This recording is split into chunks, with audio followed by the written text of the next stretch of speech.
Hello everybody, and welcome to episode 174 of the GenGaming podcast. I'm your host, as always. I am Tyler, and joining me, we have the man of the hour, too sweet to be sour. We have Jake, all the way out in Tennessee. What's up, broski? Hello, I'm back, bitches, again. I like how you say that like once a month. Because it's true. It's always true. But yeah, for some reason the guys didn't want me to be on the podcast for the past couple of weeks. Got no notification. We put in the chat. Nope. For some reason we All have right, two Facebook. I'm gonna screenshot this chat, and I want to point out we have two different Facebook messaging groups. Yes. That Jake only responds in one, even though he's in both of them. no, I'm not in both of them. You were in one. You must have left it then, because you were in it. Come to think of it, I think I might have left it when I was really fucking tired. You probably did. And my phone was just blowing up with fucking gifs. Tyler and Justin. And it's like, yeah. Justin and I were getting in an argument during our lunch hours at work about Nintendo. Yeah, I was like, listen to your fuckers, and I just left. Justin, I laughed. I started crying in the break room because he's like, Justin's like, better turn your phone off. This shit don't end here. Oh, it was funny. It was a good time. I enjoyed it. Yeah, so I was like, left the group and went back to sleep and slept for another 2 hours. It felt great. Okay, there you go. Well, that's why you no, haven't oh wait, on the no, show then, because we've real been quick messaging though. in that one. No, I set up another group because I left one message, nothing, until I started that group, another group. That group, that was an old group. So we've had like 6 different Facebook messaging groups, and we just randomly start making new ones. I don't know why, but it keeps happening. We keep adding people into it, and then we just start a new one. Yeah, it's like we don't want to remove the person from the group because it'll notify them. It was like yeah, we just make new ones. So yeah, we had a new one when we added Justin to the mix about a year and a half ago, and then Jake just started randomly using that one again. Wait, which explains why. The one you start, the Pornhub enthusiast one, as you so. Oh no! I made that group trying to get back into the old group because I figured if I added you two, Justin and Sean yeah, that it would bring me back to that other group. Apparently, Facebook doesn't work like that. So, guess not. If I knew you left the group, then I would. The old group was called Korea's Favorite Podcast Host, which is a true statement, by the way. Yeah, that I'm a big fan of that group. Now that one's gone, so now I guess we're on to Pornhub enthusiasts. All right, well, moving on from that riveting conversation that our fans I'm sure care so much about. We have another person here this week. His name is the Jack of Hearts, a.k.a. Gables, a.k.a. my one and only. What's up, broski? Hold on, Jack. Sorry. That's bullshit. Sam is your one and only. That's very true. We don't talk anymore. You know, it's the whole long distance thing doesn't work out very well. This is even longer distance. I'm literally like over 1,000 miles away from you. What is Sam? 2 states? Barely, yeah. It's Ohio, though. Who the hell wants to go to Ohio? I mean, Go ahead, Jack. I'm sorry. Oh, it's fine. Oh yeah, I'm just hanging in there. I'm still recovering from an illness that struck me last Friday night, and has subsequently become a little bit worse and a little bit more annoying as the week has gone on. Yeah, fun fact: I've had to call into work about 3 times this past week, only because I really had to get rid of Montezuma's revenge. So, so other than that and stuff, yeah, you know what? I'm doing better tonight, so I'm good. That's why you don't mix egg slacks and bad Chinese food. Oh, that sounds terrible. Isn't they both kind of the same thing? It's like double egg slacks or double bad Chinese food. Yeah, very true. Very true. Don't well, anyways, what about you, Tyler? How about you? What have you been up to? Oh man, I'm doing well. No, that's not true. Shit's getting crazy at work. So everything sucks. That sucks. Well, most of it sucks. Not all of it. No, it's just things been getting crazy. It kind of sucks. Like when all the good games start coming out, work gets insane. So yeah, same here. Games. It's bullshit. Yeah. Yeah. It's like all summer, nothing. There's no games to play, but I got tons of free time. Not tons of free time, but I got free time. And then, all the stuff I wanted, games are coming out. My shows are back on, I want to watch. I got no time for any of that shit. So, I don't know. Other than that, I'm doing fine, I guess.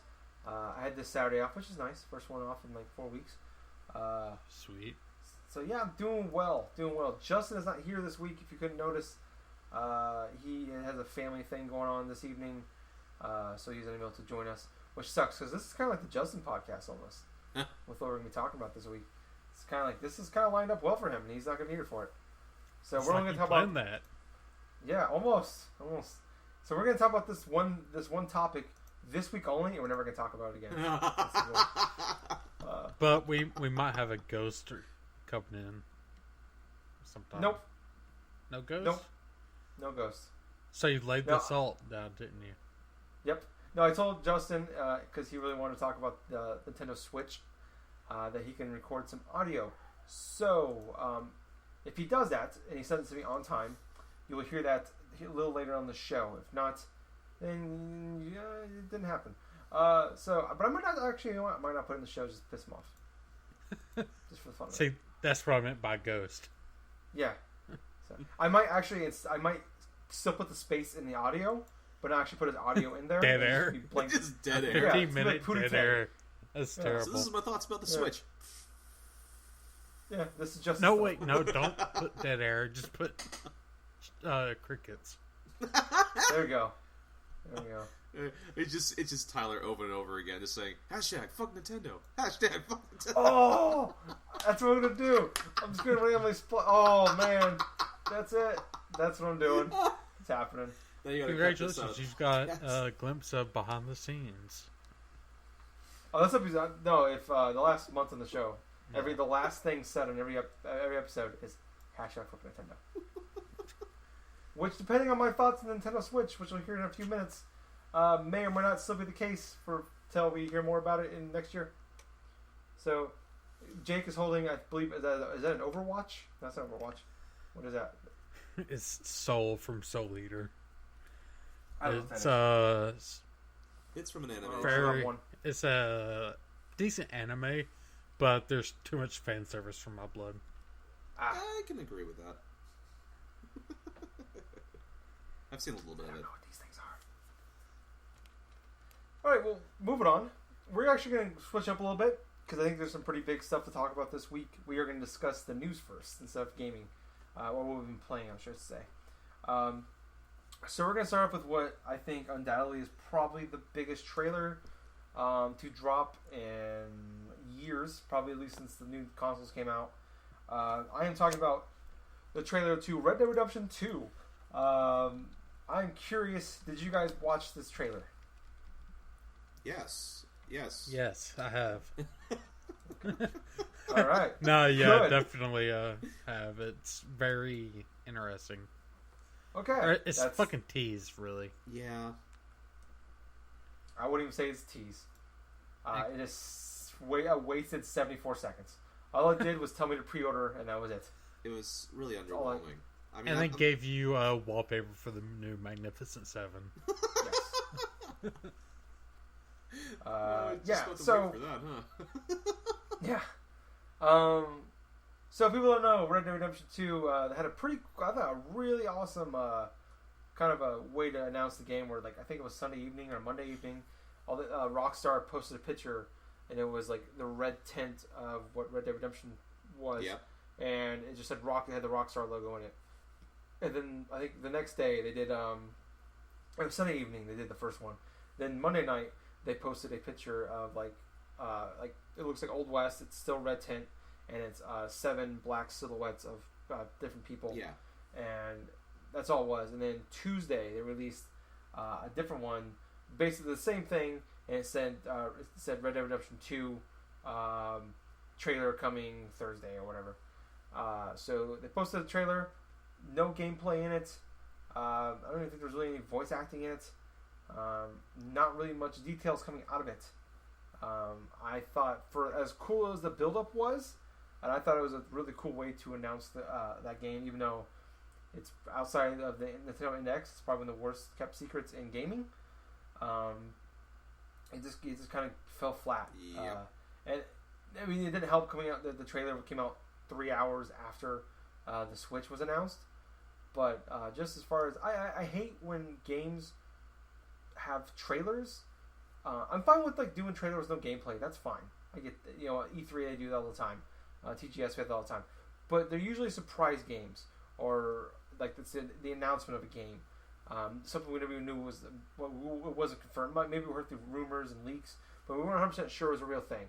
I'm fine with no gameplay there. But when you tell us 2 days in advance, hey, you're getting a trailer on this day, you build up hype and anticipation, and you bring us stats, 74 seconds, nothing, just showing us some short videos, some rendered footage of nature, basically. Yep. Yeah, it just did nothing for me, and I'm pretty sure I've talked on the show before, and you guys know my opinion. I admit that Red Dead Redemption is a great game. I do not argue with anybody when they say it's one of the best games of last generation. But to me, I'm not a big fan of the Rockstar games though either. So I'll say I'm a huge fan of the Rockstar games. Yeah. And Red Dead Redemption did nothing for me. Mm-hmm. But then again, I played Gun, which was what? That's EA. That's EA, and it came out. When did it come out? It was on the PS2 and early Xbox 360, so 2006. Maybe, probably. Around there. So it was like, all right, I had my fill of Western cowboys, so it's like, and I also didn't feel like spending an hour on horseback trying to get to a location. Yeah. So and my part of it might be that case. I don't really give a shit about the West either. What about you, Jack? Oh, when it comes to Red Dead Redemption, that's actually one of the Rockstar games I actually kind of like the most because, you know what? It's just kind of mixed with me and Rockstar games. Like, I've only played through, like, one GTA game in its entirety, and that was GTA 4, but I've played the other ones. Never really kept my interest too long. Had the whole debacle with GTA 5 with my infamous glitch. But, as far as this trailer goes, like I said, it was just totally underwhelming to me. I mean, it was a good build-up, and the end result of this build-up really wasn't exactly what I thought it was going to be, which maybe just a little tidbit, maybe about 10 seconds worth of gameplay at most. But it's definitely going to be something we're probably going to see over at E3 2017, possibly, if not maybe a little bit beforehand, because this game is supposed to release in 2017, according to the trailer. It was supposed to have been slated, but it's definitely going to be pushed back. Yeah. To at least spring of 18. It's a Rockstar trope. Yep. Unfortunately. Yeah. I'm trying to think. I said I love Rockstar titles, but my mind is basing what Rockstar games except for GTA, Red Dead, and Bully. I know they did Max Payne and table tennis. Yeah, I'm trying to remember. Did they do Max Payne 3? Because I love Max Payne 3. They did Body Harvest. They did as well. They did Max Payne 3. Max Payne 3 is fantastic. They Also, Bully's fantastic. Everybody knows I love for Bully. Oh yeah, Midnight Club. Fucking love that game. Yeah, they did. The Midnight Club series. Oh wait, I loved Midnight Club 1 and 2 because it was the free mode Batmobile. But yeah, so definitely enjoying Rockstar games. Yeah, I'm curious to see more about it. It's not my cup of tea, but I always look forward to like watching trailers and read about people's thoughts, opinions, and hype of big games coming out. So yeah, I'm interested to see more what we see on that one. I'm sure we'll hear it. We'll see it. I imagine we'll see a shit ton of it at E3 next year. But let's move on to the real big news of the week. The Nintendo NX has been shown off. We got a 3-minute trailer announcing it as the Nintendo Switch. I'm just gonna kind of go. I have a few questions I put in the show notes for us. I want to tackle them one by one, so that way was trying to jump ahead. I want to just get our initial. My first question is, what were your thoughts on the trailer? Let's not jump into theories or questions or what. Just based off what you saw in that 3-minute and 17-second trailer, what was your thoughts on the Nintendo Switch as we're calling it now? And this is the time where I'm quiet. Okay. Did you not watch the trailer? Nah, I've been busy. Okay. Sleep is awesome. I already know. To be fair, I already know I'm going to buy the Switch. Okay. And I know it's bad, but I know I'm going to be buying it for Pokemon, Mario, and maybe Donkey Kong. So, like, the details are irrelevant. It could be a fucking Wii Plus, for all I care. Wii U Plus. Oh, okay. No, it's not a Wii U Plus. I meant like a Wii minus motion controls. Okay, well, good to know. What about you, Jack? What'd you think of the trailer? I thought the trailer was well done. It accurately portrayed what the system was all about, which obviously it's a seamless transfer from handheld to console, portable thing on the go while you're playing your games, going from this way, that way. It showed good accurate representation of like how many control options you have. You could either play with a little Joy-Con gamepads is what they're calling them now. Those little things that Joy-Con. Okay. Yeah. The Joy-Con controllers and stuff that stick to the whole tablet-esque type of device that's supposed to plug into that dock and stuff. I do like the fact that they went towards showcasing quite a few games along with the whole Switch and stuff. I mean, obviously Zelda was something we were going to see, but it was really a good surprise to see little tidbits from like Splatoon, Mario Kart, even like an actual 3D Mario game, which that had me psyched. And even most surprising of all was a Bethesda game, which it looked kind of like Skyrim Remastered was being showcased on this device, which, hell, that was perfectly a surprise, because I thought initially when I watched the trailer the first time that it was actually Monster Hunter, but I've actually have watched this trailer quite a few times already, and find little tidbits of things each time, and it's just really cool. I thought the trailer was well made, really professional. It doesn't confuse what the system is. It's not an add-on, it's not things. It's an entirely separate console, which was something that Nintendo needed to get their point across without confusing the masses like they did with the Wii U. And ultimately, it makes me really want to go out and buy the device on launch because it has the stuff that I want and I'm interested in playing. So, yeah, that was pretty much what I thought. How about you, Tyler? So after I watched it, I kind of was like, I really wanted to go find something to hug. So... Wait, are we talking cuddle or... Spoon? Cry? Whatever, man. I just needed to touch somebody. So you spent 75 minutes touching yourself. 30 seconds. Fuck,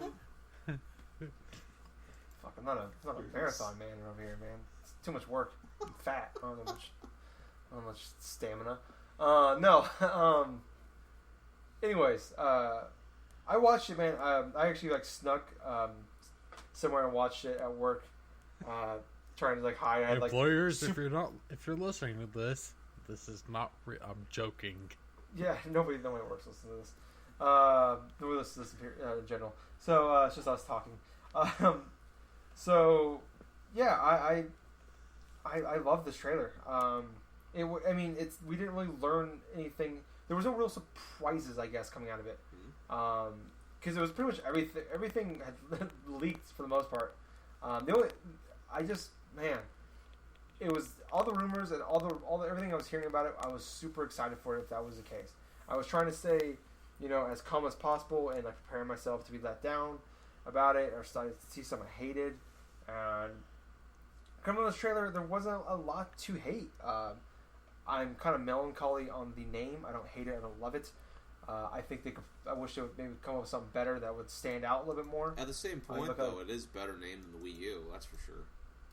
Yeah, I agree with that. I just look at it's not a unique name. When you say Switch, that could be anything. It doesn't say it doesn't stand out like the Wii, the PlayStation, Xbox. Things like that. It's like when you hear PlayStation, that can't mean several different things. It just means the Sony PlayStation. Xbox, it doesn't mean 20 different things. It just means Xbox. Switch is a word that's been around for a long time. I use it daily. Mm-hmm. So you Google Switch, and who knows? I doubt Nintendo Switch will be right now. It might be, but in a couple of years, Nintendo Switch might not. Nintendo Switch probably won't be the first thing you see when you Google it. As far as the trailer goes, I liked pretty much everything about it. The Joy-Con stuff, I can't see myself ever wanting to use those little handheld things. I don't think I'll ever want to play split screen on that thing unless it's docked on the TV because I didn't like the way those controllers looked. Obviously you're going to have to invest instead of a Pro controller for that thing because, hell, nobody wants to do a split thing with a tiny-ass little, those Joy-Con controllers and stuff. That looks, like, microscopic. Yeah, especially trying to play, like, a game like NBA 2K. That game is definitely... That game is very difficult to play I can't see how you can play that game with just one analog stick when the right analog stick is really important for the dribbling aspect of that game. Sure. Okay, so PlayStation is your Madden box? Yes. The Switch is going to be your NBA box? No, I'm just saying, though, like, I can't... I'm just saying, trying to play that game with split screen, or not split screen, but trying to play a game like NBA 2K where it uses all the buttons, and they all have a purpose, and there's no wasted buttons in that game. And I'm not saying other games are like that, but in this case, it's like that right hand lock is really important for like the whole dribbling and shooting aspect of that game. And I couldn't imagine trying to play that with just one analog stick and 4 buttons, face buttons. But I loved the marketing they went behind it, where it was just everybody in it was just millennials. It was trying to go to the audience that buys games, the 20, 30-year-old people. Mm-hmm. It's not going after the families, the casuals. I went back, actually, yesterday, and I watched the Wii U announced trailer. And the entire thing was just, hey, there's this gamepad. And then you can use your Wiimotes for this. And here's a kid playing golf. And here's us playing Wii Sports with the gamepad. And it's just like, in 2011, when that video was shown, like, no one gave a shit about the Wii anymore. So, like, it was just like, Nintendo, it felt like Nintendo there just didn't understand the audience anymore. Like, they had moved on from the Wii 5 years later. No one cared. And nobody wanted to buy another console to use that on, at that point in time. And it showed with 13 million sold units in 4 plus years. So, I like what they did showing off esports and a bunch of younger people trying to play it. The shows that they're trying to go after a different audience. The games they showed in it. They obviously showed a brand new Mario game. They showed up the Zelda, obviously, but they showed up Skyrim. They showed up NBA. So they kind of got a little bit of everything of the core gamers out there. At least what the core gamers care about. Pokemon. Kids, teenagers. No Pokemon. I'm sure we'll hear more about that. I'm sure we'll hear more about that. Pokemon Adventures for that. Nope, it's never going to happen. Never going to happen. But yeah. Please, that'd make billions. They would. make billions with Pokemon Go. You think they will? Nintendo hates money, so that'll never happen. And I just looked at my Audacity, and wow, I literally blew the mic. Thanks a lot. You're gonna get a bill from my doctor, and you're also gonna be editing the next 100 shows or so because I won't be able to hear anymore. 25 minutes. Moving on. my second question for you guys, or I guess Jack in a sense, what kind of questions, theories, concerns do you have coming out of this? What do you want from this thing? What do you want this thing to be? When it's all, when we hear more about this, what is, like I said, questions, comments, concerns, whatever. I'm concerned about the battery life of it, first of all, because for one, if it has like the NVIDIA stuff, all the high end dealies that is supposed to be inside this piece of tech, the biggest concern is going to be the battery life of the device, which it's going to be a PS4 controller. That's just the thing, though. If it's like 2 or 3 hours worth of just portable wise, like a little handheld device, like some other stuff, it's going to be really hard to try to play stuff on that for long periods of time. But at the same time, if it has an option where you can just go into airplane mode, you just turn off the wireless and do this and do that, you can at least get some 4 or 5 hours worth of charge, which, hey, that's not bad. I mean, it's not good either, but still, that's just one of the things. Like, another thing is kind of concerning me, though, is the whole durability issue of the touchscreen in and of itself. Because, holy shit. I wonder if it'll come in with a built-in screen protector or something to that nature. Holy shit. Oh, pardon me, guys. It's about 7:45 p.m. here, and the Cubs just clinched a spot in the World Series. Yep. Holy shit. Yep. Got the game in the background. And I was just trying to keep the show going. I would have stopped no matter what, Jake. Sorry. Yeah, I was trying to buy enough time between me and Tyler to get the shit back on the train. Okay. Well, anyway, where was I before I was distracted by that? Okay. So the durability of the touchscreen is kind of a concern for me for this whole Nintendo Switch. And it's because, with other tablets and stuff, I mean, they have the little durable things. It's the thing is, I'm kind of interested in seeing if, if it's an actual, single touch thing, like some of the devices has been, a multi-touch. Because sometimes when durability is concerned for some, mobile devices and stuff, I just really want to know the quality of it. See if it's nothing, cheap or flimsy or something like that. But, the number one thing I want to know about the Nintendo Switch is the launch lineup of games, because I really want to know what's going to be available day one. Zelda, we already know, is going to probably come out day one for this device. But is Mario going to be day one? Is any of these supposed Wii U HD ports going to be available day one? Hell, is there going to be a Bethesda game day one? We don't know yet. I'm sure there'll be roughly 12 games. So there'll be the sports game that came out that year. Yeah. That's not even guaranteed with, the Wii U didn't have any of those when it came out. So, I mean... Are you sure? I could have swore I had that one Madden game. I don't believe we even had the first Madden game. I know the Wii had the first 3 or 4 Madden games and they gave up on it. I'm trying to remember what did the Wii U have? Didn't have Black Ops? It had Black Ops 2.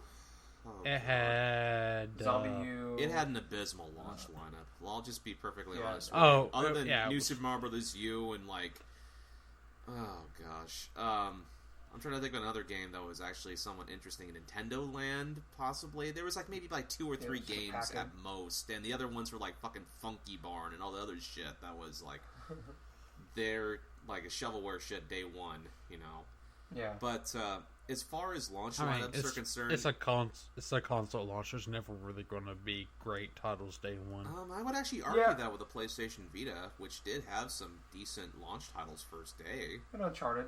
Well, not just Uncharted though, but they had the Mutant Blobs Attack. They had Hustle Kings, which I think was a perfectly good pool game, and other stuff. But there can be great launch lineups for games and stuff, game releases. But yeah, I mean, it's up to the developer of the console trying getting what are they called? Dev kits to developers early, but yeah. Well, they sent them out there. Remember, they sent them to EA, and EA set theirs back after 3 months. That's very true. They just did maybe 1 or 2 games, and they never did anything again. They did Mass Effect 3 for it. Yeah. Oh, Mass Effect 3 was one of them. And Batman Arkham City. Yeah, they made the Arkham City. They made like the definitive edition, whatever. To piggyback off the whole launch lineup thing, I think they need a great launch lineup, and I think if they have Zelda, that would be enough. Maybe you want one or two second tier games in there. There's got to at least be about 3 really good solid games, in my opinion.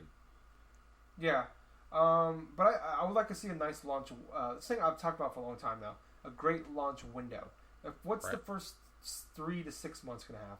Because when I'm talking about, I've said it several times. Look at the PS4 and the Xbox One. They had a couple games come out on launch, and we didn't have games played for 5 or 6 months. We're just playing. I played DC Universe Online for like a month, about 2 months after I got my PS4. Yeah, and also Nintendo can't. I mean, Nintendo they're not gonna. They can't come out with like the games that all the third party. Even if they came out with all the big third party games are coming out at that time, and then maybe Zelda. They're not going to sell like crazy like the PS4 and Xbox One did because definitely not going to be as powerful. Well, not even the power part of it. Just like people don't care about Nintendo. The hardcore gamers, whatever you want to call them, they don't care about Nintendo as much as they do about the new PlayStation and Xbox. You know, like those are going to sell because people like they're huge. Everybody wants the new one of those, and obviously with the way the Nintendo Wii kind of went after a couple of years. And the way the Wii U sold, no one gives it. They can't just rest on their laurels. They need to come out big, and I think if having a nice launch window, having a couple of big games at first, and then maybe one in June or July or August or whatever, and then maybe one or two more in the winter time or fall time, they need to have it. They need to come out big, and then come out and they need to announce that shit early, not like now, but like February. Like we need to know. The big games are coming in 2017. We won't probably know that until like January or maybe even like a month before the console launches. Honestly, yeah, we probably won't hear anything until I would say late January, somewhere in February. Couple things though, I want to mention some stuff. I've done some research on this and trying to find out. So some of this stuff I've heard so many times from different people or different websites. Some are saying it's coming out. Nintendo said this, and some are saying it's rumors. So I don't know 100% sure what's rumors and what's real. But a couple things they've said, a couple things I know for a fact. For the fact Nintendo has come out and said that there will be no physical backward compatibility with Wii U games. Mm-hmm. No talk about digital games. That's kind of the one big one. So here's some rumors they've had. The rumor is it's going to be about a 3-hour battery life. Which sucks if true. It'll have a multi-touchscreen, which hasn't even been confirmed that it has a touchscreen. Right. But a multi-touchscreen, which would be nice because that's kind of what tablets and iPhones and every touchscreen has. The big ones do anyways now. It is not a successor to 3DS. Obviously, so I think this is actually a factual thing that Nintendo's come out and said that there will be a follow-up to 3DS, which is weird. I don't know if I like that necessarily. That's kind of weird. I mean. If they're having a console like handheld hybrid, why the fuck would they even have a successor to the 3DS? Yeah, I can't 100% sure say that Nintendo did say that, but from what I read online through big gaming websites, that is I'm not reading this on forums and shit. It sounds like they came out and said that. Yeah, I think also that's going to be not a fan of that 3-hour battery life. No, but here the way, yeah, that's bad. If that's the only reason I could see it not being a successor to the. That's 3DS. Like PSP UMD level of bad. Yeah, and I mean, for me personally, I don't give a shit because I'm never gonna. Probably this thing is rarely ever gonna leave the docking station. But I can see that for people that travel a lot, that's gonna be awful. And that could be, if that's the case, that could be a huge turnoff to a lot of people. Oh yeah. That's another thing I read. 32 gigabyte built in, but the ability to use SD cards. I'll say this. Also, we found out for sure this is going to use cartridges. So I'm wondering how much is this thing going to be digital only kind of thing, or some games will be digital only because I can't see. I don't know how many gigs an SD card holds. Well, actually, SD holds about 512 gigabytes. Yeah, you can get 128. Well, I mean, like a cartridge though. I mean, that an actual SD card is coming out, which is actually holds 512 gigabytes. But that's like. Well, I know about that. I mean the cartridges themselves though. Like like for the gaming cartridges was. I mean, themselves, it's like. I mean, that's not gonna hold as much as a Blu-ray disc. Not too sure. You know what I mean? But I can't. I don't know how a Skyrim or as big as Breath of the Wild seems like it could be. Well, maybe under compression stuff, it may be able to like fit on that little like SD card and stuff like that. But at the same time, so you got to understand that while developers are doing it right now, a lot of that data is not compressed down and stuff on the PS4 and Xbox One, leading to the big file sizes to begin with. So, I'm hoping the 32 gigabyte thing is built in. I actually prefer more. And then if they let us use any SD cards, I hope that there's bigger options out there because I can see. Yeah, I hope there's no limit to the SD card size because, with the Xbox, it was like you could use, or with a 360 anyway, you could use externals for your games and saves and whatnot, but you can only use 30. Yeah. They haven't limited anything on their 3DS XLs or even like other devices at the time. I mean, hell, with the Wii U, you can actually go upwards to a terabyte if you really wanted to. Oh, nice. There you go. But that was for like external hard drive sort of stuff. Yeah. Yeah. Going into the chip part of it, the processor, the NVIDIA or whatever the fuck, NVIDIA, however you want to say it. The NVIDIA Shield stuff? Maybe? Yeah, the processor they're going to be using for this thing, going off of what kind of looks like they're going to be using, it's going to be somewhere in between power-wise, in between a PS3 or a PS4, Xbox 360, Xbox One, somewhere in the middle there. But it should run. It's going to run way faster than a PS3 or 360 did. It will run a lot. It's going to run a lot better on a handheld. It's kind of like a laptop when you're playing games. It runs better when it's plugged into the wall than using, because it's got to focus on the fact you're using a battery, so it's going to work on both. So being on the dock, it's going to run better. Also, on the room, this is all rumors by the way. The rumor is that it's going to, if you're playing on the screen, if you ever like playing the handheld version of it, it's going to play at 720p. But if you have a dock, it's going to upscale to 1080. NVIDIA. The tablet that came out I think last year, and they're using it sounds like a chip similar to that one, and that one lasts about 5 hours. That tablet does, so you gotta think this thing is gonna be putting a little more. It's gonna run a lot more things than a tablet is, so you gotta think it's gonna be less. The battery life probably less than that, and this chip also makes it very hard to port Xbox One and PS4 games to the Switch. So that could be a damper on the third-party side of things. But I mean, Jack walked away, so I'm going to kind of keep talking for a minute. I got a couple other things I want to talk about. For me, I look at like this. I think that if this is a new handheld system as well, I think that if you look at, we talk about, everybody talks about how the Wii U and the Wii whatever, they've never had great third-party support. That the handheld systems for Nintendo has always had really good support, I think. So if you can get that on the Switch, I think that'd be a big plus for them. There's been some great games that have come out. You look like a Phoenix Wright or a Professor Layton or like the Bravely Default games, things like that. There's some really great games coming on there for that thing, third party wise. But I look at, I think this could be a couple things. I think this could be the thing that what gamers are hoping that the Vita and PS4 would be, in that sense, where you with the whole remote play thing. I think this can be. I mean, instead of just being this weird half-assed work gimmick, this can be the real. This looks like it could be the real deal as far as playing my games. If I'm laying in bed and I can just sit there and play my games, and then if I want to like sit play some games on my TV, that whole cross-play stuff was really weird.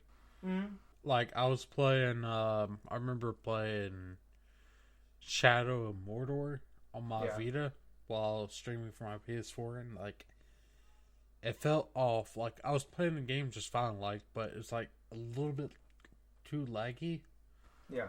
Like, the connection wasn't great for some reason, but, like, I'd like to see something like that. Like, Nintendo's always been decent with creating new technologies for the games industry. Yeah. Be kind of cool if they can with the Switch or with their next project, come up with something that basically, all right, with the Switch, okay, we're going to give you the handheld and console in one. Maybe with their next one, it's like if you get the 3DS plus S5 or whatever, and the new Nintendo console, every game you buy will be playable together, like instantaneously with cloud saves and whatnot. That'd be great. Yeah, I love that. I was saying though, I think that in the fact that it's not streaming from the console to the handheld. In this case, the handheld is the console, and all the docking station does is basically stream it to your TV. Really, right? Not really stream it, but it projects on your TV. I can't think of the word. What was that? You don't have to worry about lag and shit like that. Yeah, what was that company that? Oh, it was gaming. You streamed games. Oh, something, wasn't it? Not Ouya. It was fuck, I forgot what it was called. I know exactly what you're talking about too. I remember there was like Gaikai and there was the other one. Yeah, I don't remember, but it was like I heard people who very few people have actually used it, and there was no problems whatsoever. Yeah, I heard it ran fine. It was just the prices were crazy and it just didn't have a big following on that. And it was just a decade or maybe even longer before its time. Yeah, it's probably great idea too soon. Yeah, which is what I hope VR turns into. I hope VR does well. Me too. A lot of all these companies are doing it, and I'd actually thought about buying a PSVR sometime, but I'm not going to do it anytime soon. Yeah, I might maybe at the end of the year or something. I don't have the room for it anyway. I can probably make the room, but it would just be I'd have to move shit around constantly or someone to do it. Yeah, I have to get rid of my closed recliner. Oh. I seriously, that's what I have closed all of my recliner. That's what they're used for. Oh, that's good. Recommend hangers. Hangers are nice, but I work 12 hours a day and have 4 hours of free time. So. But anyways, I enjoyed the little bit of sleep I have. There you go. I think this could. I'm wondering if this could also be almost like a tablet, like an iPad or something like that, where it's just it has I can download. It has apps for it. I can download the Facebook app, my Bleacher Report app, my Twitter app, whatever.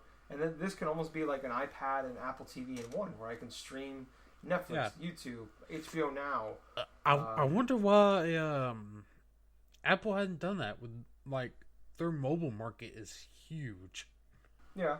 And Apple TVs, they're not Apple TVs, but the Apple TV puck thing that you get. Yeah, that's what I'm talking about. Seems like it'd be great for.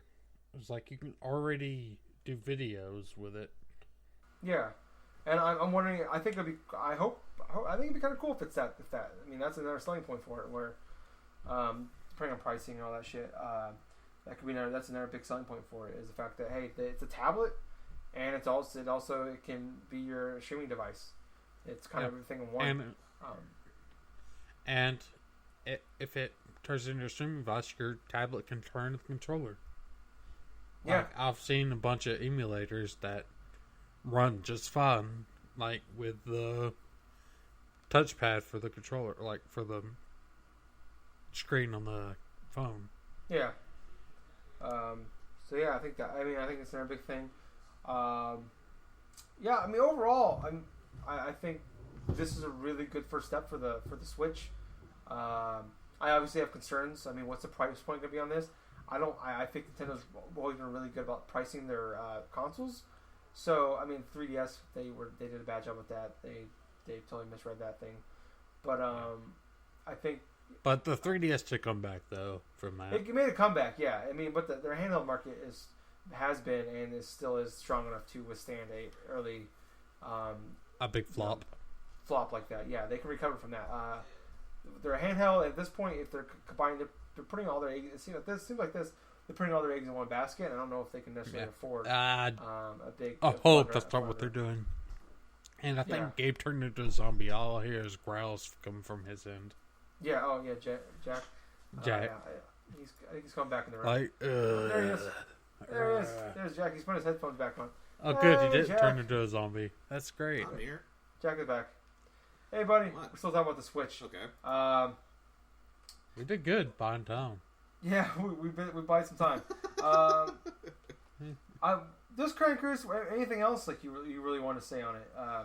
I just kind of talk about a couple things you missed. I mentioned that this is kind of what the remote play people wanted, I think, with the Vita and PS4. Well, yeah, of course, without having the whole dealie of the console being constantly on while you're to and from somewhere. The console on didn't really bother me. It was the latency issues. It was the connectivity thing with the wireless that really concerned me with the Vita and the stuff.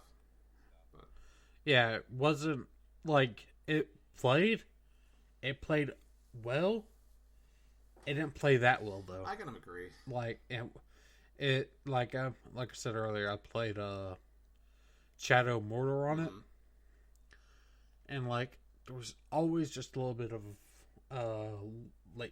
lag. Yeah, I know it's definitely not perfect, and it wasn't my it wasn't my internet. And whatnot. And it's like it's like we mentioned that we'd like to see something with Nintendo doing that. Right. But like more streamlined. The only differences between like say the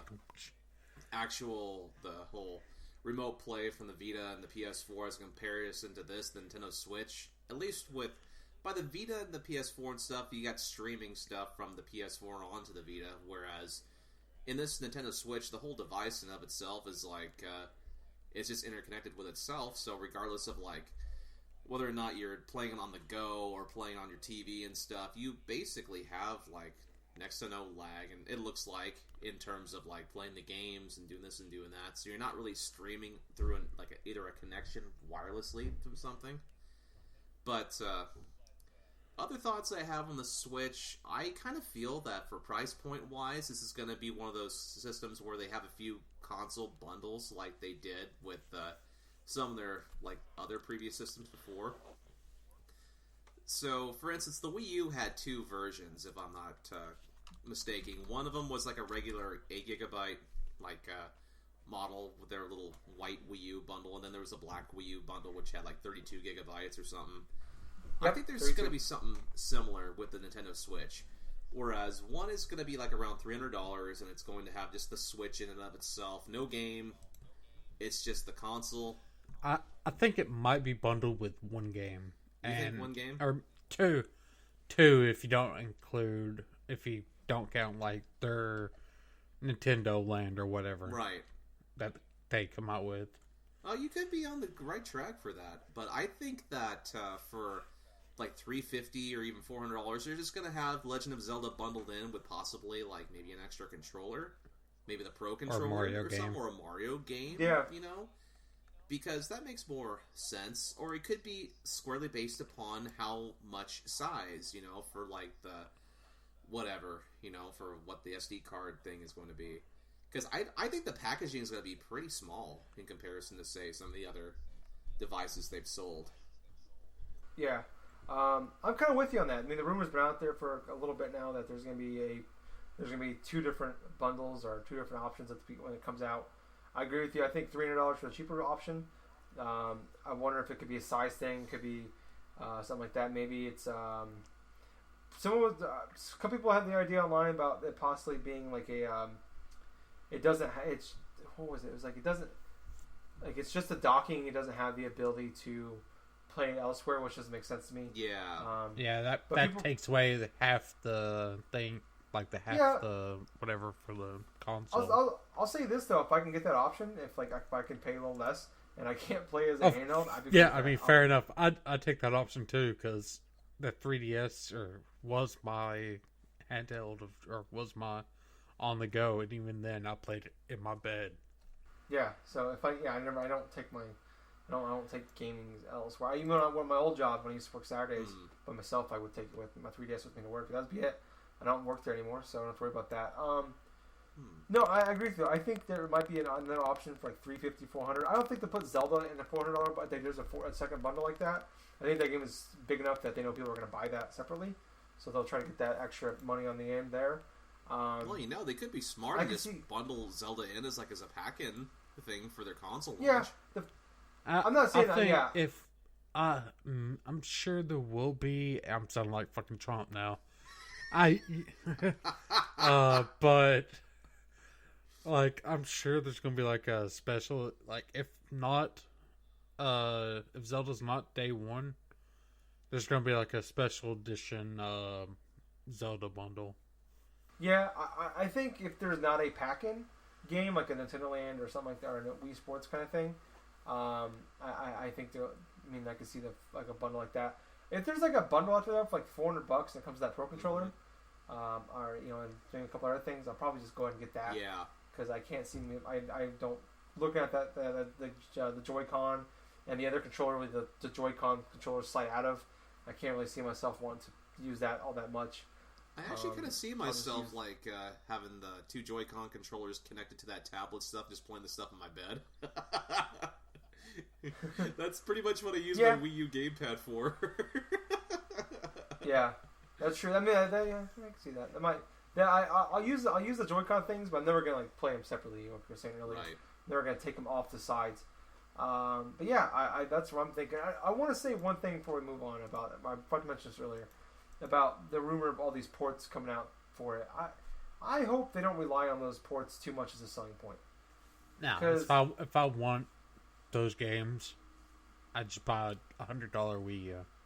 Yeah, the price is going to be dropping down. I mean, it's the same quality, and I'm not going to pay full retail for a game that I could buy at half price. Yeah, and I mean, on top of that, I understand a lot of people. Obviously, a lot of people didn't buy the Wii U, and they're hoping to get a lot of people that didn't buy the Wii U to buy the Switch. And there's a lot of great games that came on the Wii U, and maybe they can build an audience off that. I can see why they do that. I just hope they don't rely on it too much, because you look at. I understand sharing the Nintendo store, the eShop. Yeah, but you can't. They shouldn't be relying. If they are, they shouldn't be relying solely on backwards compatibility or digital backwards compatibility. Oh, speaking of backwards compatibility and stuff, I know that the physical things for the Wii U, 3DS is not compatible with this stuff, but the whole thing about digital content, from the eShop is sort of raises a question too, Whereas, will some of those actually be compatible? Will you be able to just play some of your virtual console games that you have on those devices on that friggin' Switch? I mean, that remains to be seen, but I kind of hope that would be the case, because, I'm getting kind of tired of constantly buying the same Mario games, the same things, year after year. Mm-hmm. Yeah, I'm with you. I'm so hoping for Super Mario 3D World 2. That's all I want, though. Speaking of buying the same Mario game over and over again, I want that. But no, let's go ahead and move on. I'd settle for a Coliseum HD remake. Yeah. I'd settle for a new fucking 3D Mario. That's all I care about. Yeah, it looks like we might get one. Nintendo Switch. It would be a day one purchase if you give me an HD remake of Pokemon Coliseum. Doesn't even have to be a new game, Pokemon Adventure game. It's just I'll play a game from 12 years ago. I don't give a damn. Fair enough. It's black and white too. Hey, I'll buy it. Pokemon is Pokemon. I know. Anyway, speaking of which, did y'all see the live action commercial? Oh, the one for about Sun and Moon? Yeah, for Sun and Moon. It was the kid playing Pokemon Red. Oh yeah. And he watched his Charmeleon evolve into a Charizard. Yeah. And then eventually, it just shows a montage of him growing up, getting outside of Pokemon and whatnot. Yeah. Walking by, I want to say it was a GameStop or some shitty game store. And there just happened to be an advertisement for Pokemon Sun and Moon. Right. And it shows the trainer getting on top of a Charizard and flying somewhere. And then it ends with him smiling. And the whole premise is like, you evolved, so did we. That's actually pretty smart advertising. Yeah, I mean, it's like, it hit me. Like, if I wasn't already going to buy the game day one, it definitely would have done the job. You should definitely check it out. I need to check that I'm a big fan of good trailers and advertisement, so. Hello, everybody. This is Justin. I actually could not make it this week to record, so given that the Nintendo's new console was actually announced, I'm going to do a little thing here. It's kind of weird, but I'm just going to interview myself, basically. I wrote down some questions, and I'm just going to try to answer them without fumbling over my words here. So bear with me. Okay. First question is, what was your initial feeling or impression after the first view of the trailer? Well, I was sitting on the toilet at work, and I watched it, and to be perfectly honest, I kind of initially felt like, well, that is, it's cool actually and surreal to see the NX finally, but I didn't have that feeling of surprise. And for me, I know a lot of this has to do probably because I've been following every tidbit of information that's been leaked or spilled out, or possibilities of what this thing could be. So most of what this console, the Nintendo Switch, turned out to be was major leaks that we recently heard about from like a couple big news sites and stuff. So yeah, at first I was a little, just kind of like, okay, it's very interesting to see it actually, see how they want to actually show it to you, and somehow still then it was different than what I was maybe thinking.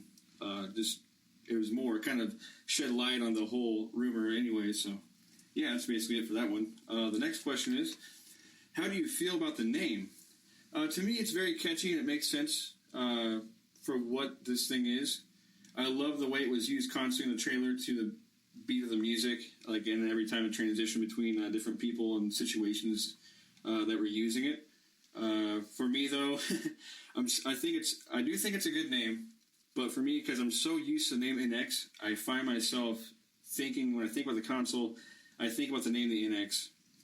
But I don't believe this will happen to more uninformed audiences, people that haven't been following it like I have, and many others. So yeah, I think it's a good name, and I think it's one that will, be pretty easily known, especially when it comes out and stuff. Next question is, what was your favorite part of the reveal trailer? The part where it showed the man just going from place to place, and it kept showing like an airplane, and just kind of that feeling of like, you actually can take a console experience and kind of, for the most part, take it anywhere with you. And that's pretty cool. Like, I know it's like, for me, it's like not like extremely exciting. I mean, I think it's really awesome, but it's not exciting to me like some things have been, but I think maybe that's okay. Maybe that's actually a good thing, because I've been really excited about things before, and then, when I actually have them or time goes by, and other people too, like, same thing happens for them, maybe like maybe it's not everything that you maybe thought it was, so maybe this is a good thing. And yeah, so the next question is, okay, what games are you most excited for now from the trailer? Everyone knows I love the Zelda game. It looks awesome, but from the trailer, what I saw, the one that actually sticks out the most is probably like the only other major one, in my opinion, is a new Mario game, and it looks really interesting. Looks like a weird, like it takes place in a almost more real worldly setting, in some way or another. It looks like a Mexican stylized like town or village, and there's like weird looking like creatures or people there. I don't know what they were, but they're moving around. It looks really cool. It definitely looks like more like a 3D Mario, back to like Mario 64, Galaxy, that kind of thing. And it has that look. Some of the things kind of look like 3D World too. So I think it's going to be a cool mixture of everything and something new. One of my predictions about that game actually is that it is possibly kind of an open world Mario game. I don't know. It's not going to be like a normal open world game, like maybe like you're used to. Like, I'm not saying like Assassin's Creed or something, but open world, like the mushroom, kind of like that though, but open world, like it's like the Mushroom Kingdom is everywhere. Like you can just go anywhere. Maybe not. Maybe the levels are just gigantic, like huge. Either way, I'm really excited for that game. But moving on to the next question. Do you think third-party support will be good? I hope so. I hope it depends on how many people buy this system, of course. I hope, from what I'm seeing, just from reactions and talking to people, family members that actually have not been keeping up with the news, they actually think that it looks pretty cool. I actually sent them the trailer and stuff, and I asked them about it, And so that actually gets me kind of excited. So it really, all the third-party support depends on if people buy the console. If a lot of people buy the console, then, yeah, you'll have third-party support. And I think there's already, I know Bethesda came out and said that they're not going to, they basically they're not confirming that they're going to have games on it. Like, they kind of did, like, a deal with them, like with Nintendo, to have, like, a Skyrim, like, in the trailer. But, I mean, I think that's just, they don't want to announce it yet, and I think maybe Nintendo, I'm sure these people have to, like, sign on somewhat of an agreement. Like, so, like, when they officially announce it, it'll be, like, more surprising, even though they already showed you it. But I think they want to announce on their own, and they want to have more things more games to announce, so it sounds bigger, So they're not announcing it right now before you learn anything else about it, because I don't think Nintendo's going to talk about this console anymore this year, which, they say stuff like that all the time. I could see something at, like, the Game Awards show, like, in December, but we'll see. Pretty interesting. Let's see. Do you like the look and feel, like, of the console visually? To me, it looks very clean, and I like the two-toned kind of colors going on, like a lighter and darker color. My favorite thing, though, besides, like, the new controllers and all that stuff, is actually something maybe people don't usually think about, and to me it's important for some reason, because I like just the fact that everything is matte finished and not glossy.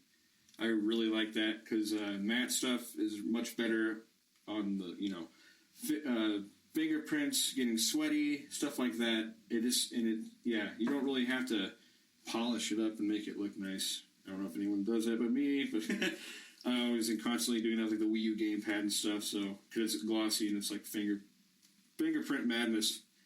But I think it actually looks pretty cool. And the logo is, like, big and bold, and definitely not what I thought it would be like.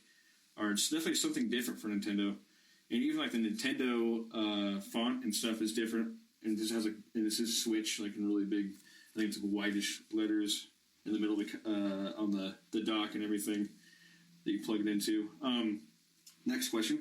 Any cons of the system so far? You kind of heard through, like, rumors.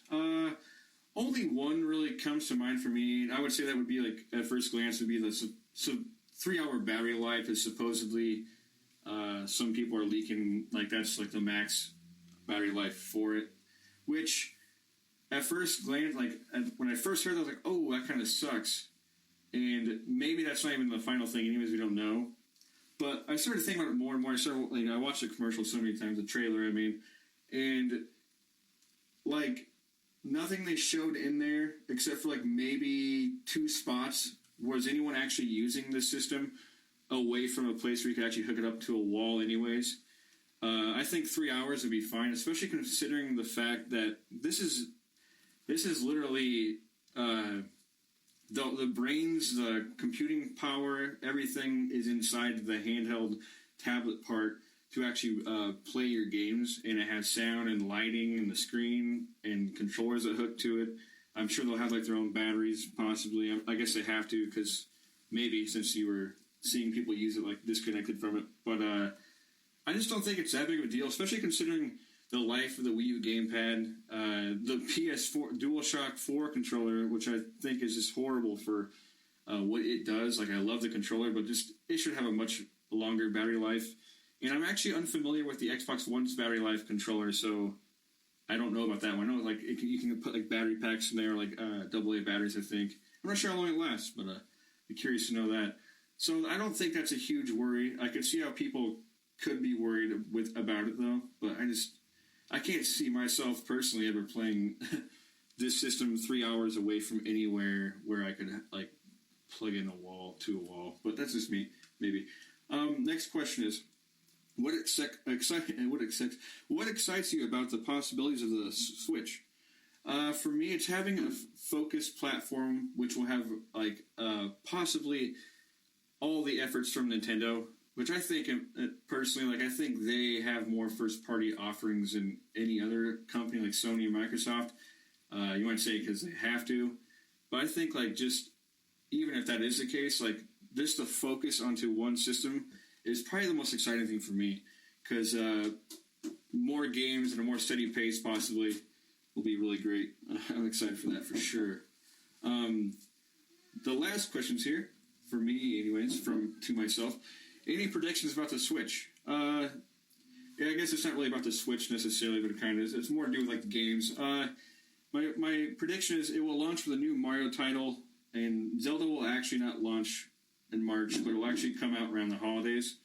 But either way could really work, I think. So I guess, yeah, my prediction is though they will not launch side by side. And I think that's smart. I don't think that would be really a good idea. I think they should have them separated quite a bit, because they're definitely two of their biggest franchises. And let's see. Yeah, I mean, that's pretty much it. I'm excited. And actually, like I said real quick, just to wrap this up, at the beginning, my initial impressions when I watched the trailer were kind of I was smiling in my head, but kind of not unimpressed, but just unsurprised. And the more, which I think is a good thing for me especially, the more I actually kind of let it sink in, the more excited I started getting about it. And yeah, I'm just really excited.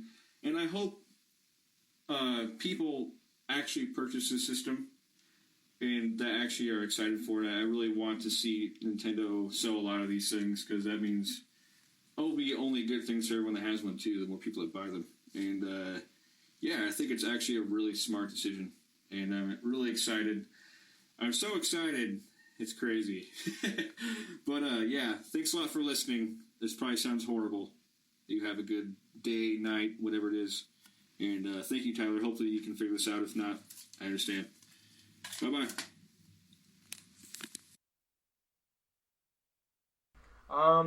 Moving on, though. First mention up top of the show like normally we have been doing. I mentioned it now before we jump into what we're playing. Oh, Extra Life is getting closer. It is 2 weeks away. 2 weeks from the time we're recording. Right now we're recording. It is 10:14 p.m. on a Saturday. So at this point, I'd be 13 hours in. 13 hours in to Extra Life. So meaning we're only about halfway, because it's 25 hours this year. And that's what we're going to be doing, crying about 12, 15 hours in. Yes, I'll probably be crying about 12, 15 minutes in. But people don't know what it is. You did last year. Yeah, I did. And I was actually 4 hours in. I was getting out of the hospital. Yeah. And he fell asleep. Yeah, you did. Did I fall asleep? You did fall asleep. You came back to the last hour or so of my gaming session. Oh yeah, I mean, come on, you gotta cut me some slack. I know. We cut you some slack. No slack. Real man. I also did make it up. Yeah, you did. I made it up.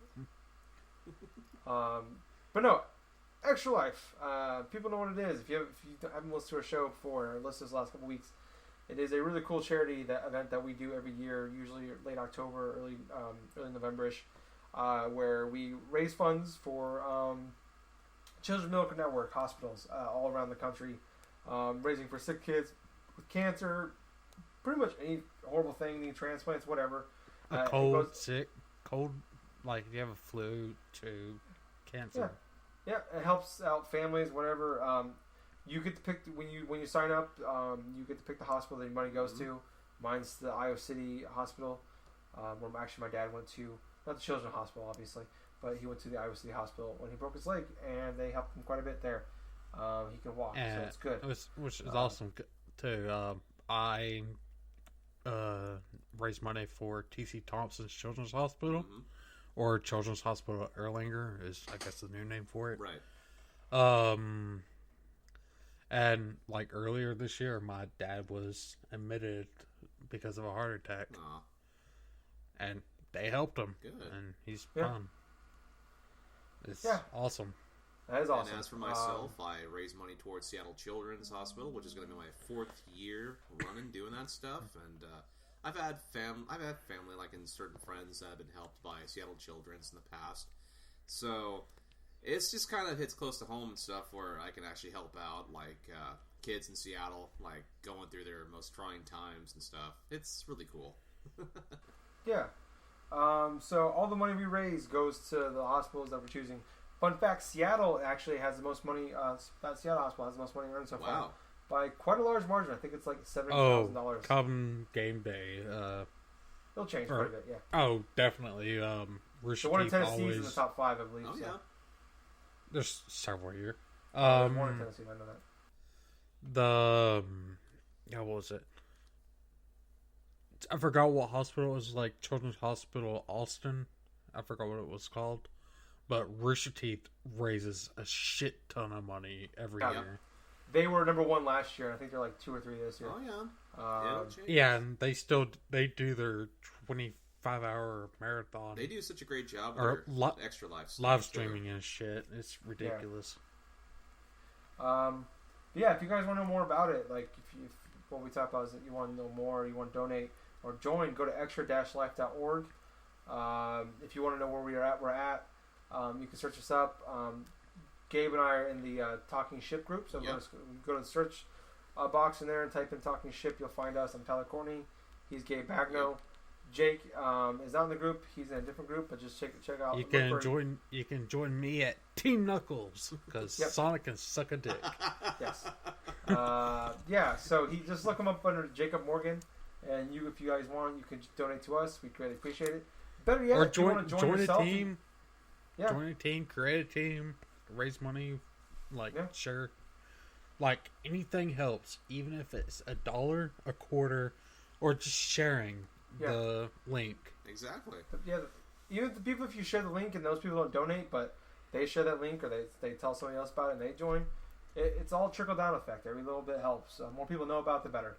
So please check it out, tell friends, whatever, share it. We would greatly appreciate it. Yes. I don't care if I did this every year and make a dime out of it, but if I telling people and spreading awareness of it, it makes money in the back end for other people or whatever, I don't care. It's awesome.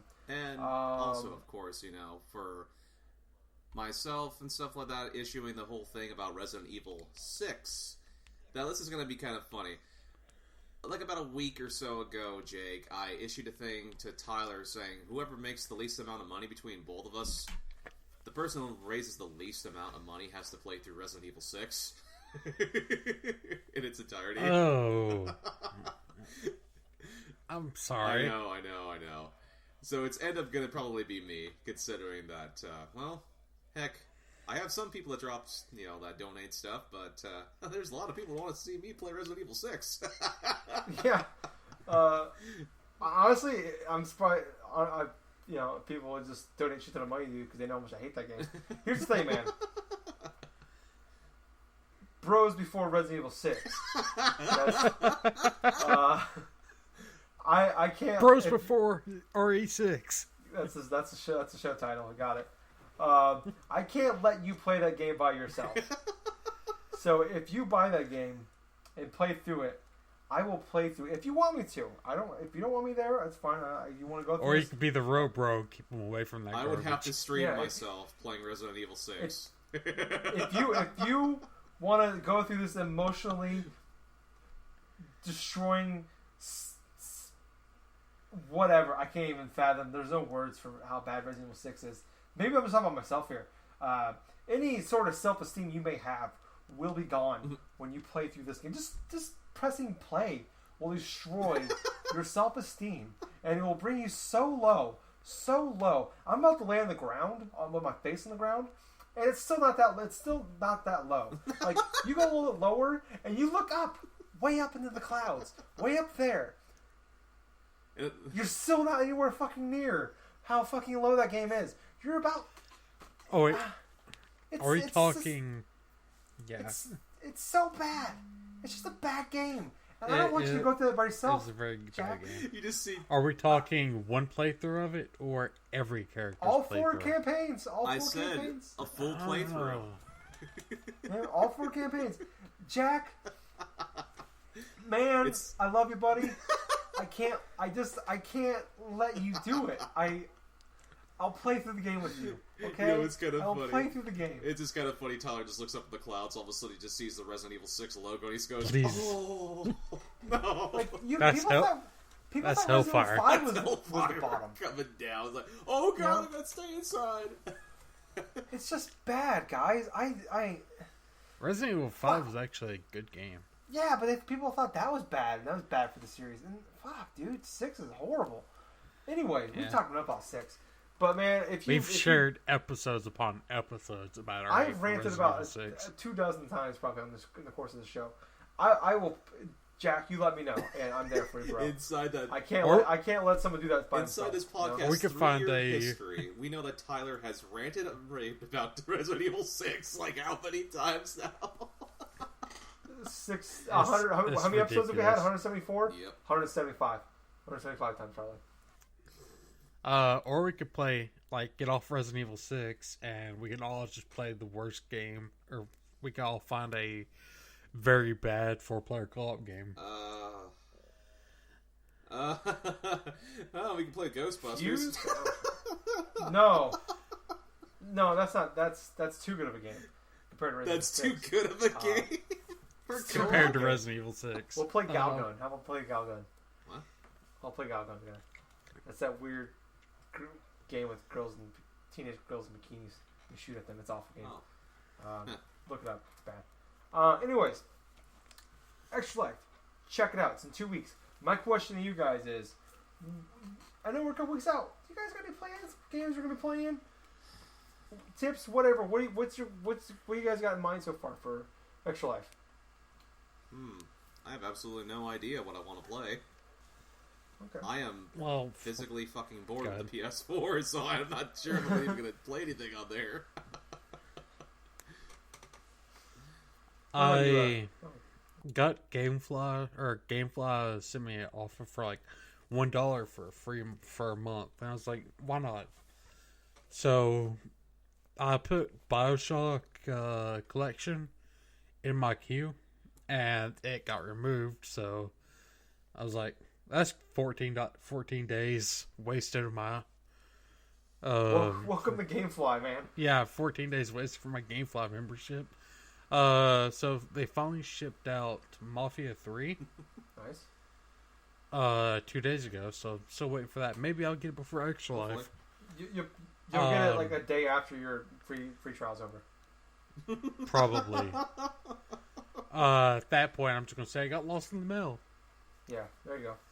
I don't know, Chiefus. Got lost in the mail. What's that sound you're playing? Oh no, lost in the mail.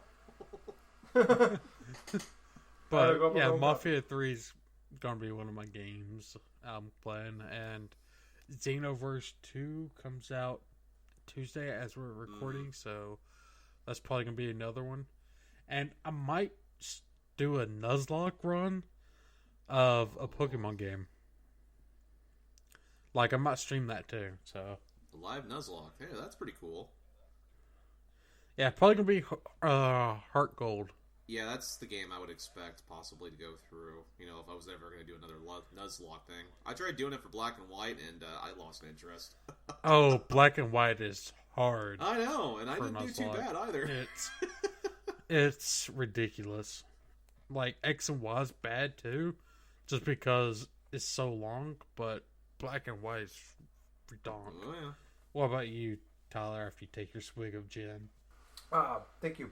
It's not gin. It is a It is a Sierra Nevada Torpedo Extra IPA. It's actually pumpkin spice. No pumpkin. Pumpkin's one of my favorite smells in the world. One of the worst flavors in the world, though. To me, which I think you like that beer I drank, but it's so funny.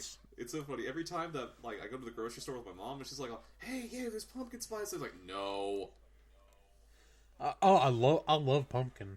I like pumpkin too, but I don't want any pumpkin spice. No. Give me pumpkin cake, pumpkin lattes. Give me pumpkin pie, pumpkin beer.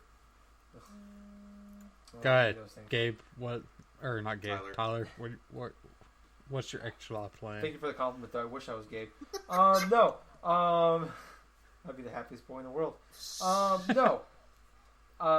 my plans are, I have a couple things in mind so far. Obviously, Madden. I play it all That's the time. going to be 8 hours right there. I've actually not played that much Madden this year. I have just had not, like, between all the games coming out and work, I've only got so much time for, kind of one thing. So I got to pick one thing, and usually it's not Madden. But I'm planning on playing some of that. Probably play a few games of that. Probably would be about a quarter of my night playing that game. I talked about a couple weeks ago, I picked up Recore, and I still have not played it yet. I kind of probably going to start it there and play a bunch of it. That's probably the B game. And then also Call of Duty Infinite Warfare comes out the day before. So I'll probably check that out as well. That's kind of like the big things I got planned. Obviously, I'll probably play some side stuff. I hope to play some Rocket League this year like we did last year. I had a lot of fun with that. Yeah, more than likely. Yeah, I'll probably see what other people are going to be playing. Usually we're all a bunch of us are in a party chat together. It's probably going to be either like a Rocket League, Battlefield 1, or whatever the hell. What else? We should do like, I don't know. Outlast 2 was pushed till 2017, right? Yeah. We should do Outlast 2 demo if we haven't all played it. I started it. Justin played it. We'll see. I might be streaming that as well, like at late night when I'm tired and everything. Oh shit! I forgot. I bought the bunker. So a couple weeks ago. So I might play that. I might save that for extra life. I'll play that in the middle of the night. That could be a fun thing to do. Yeah. There's a horror game I wanted to see. It was like a 4-player horror game. Well, let me know when you find it. Because I'm down for whatever.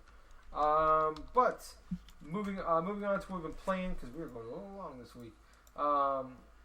We jump now into what we've been playing. Gables. Yeah. What have you been playing, buddy? I actually picked up the Sun and Moon demo not too long ago, and I played a little bit of that, and honestly, I was kind of impressed by it.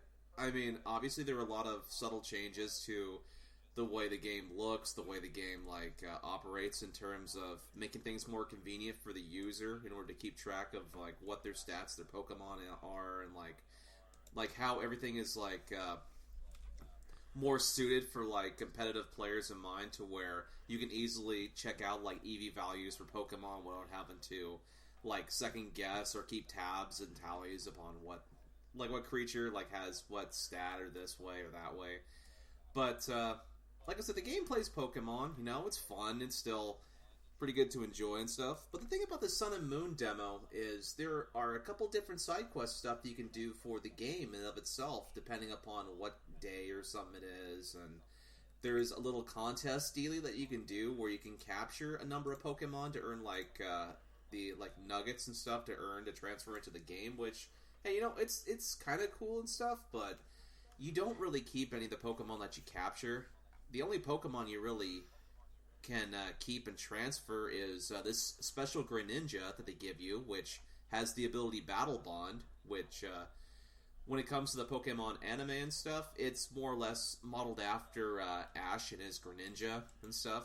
It was like Ash Greninja. Yeah. It was like Greninja Ash EX or some shit. Yeah, it's basically Ash Greninja. That's what it basically evolves into once Battle Bond's activated, which it's activated when you defeat a Pokemon in battle.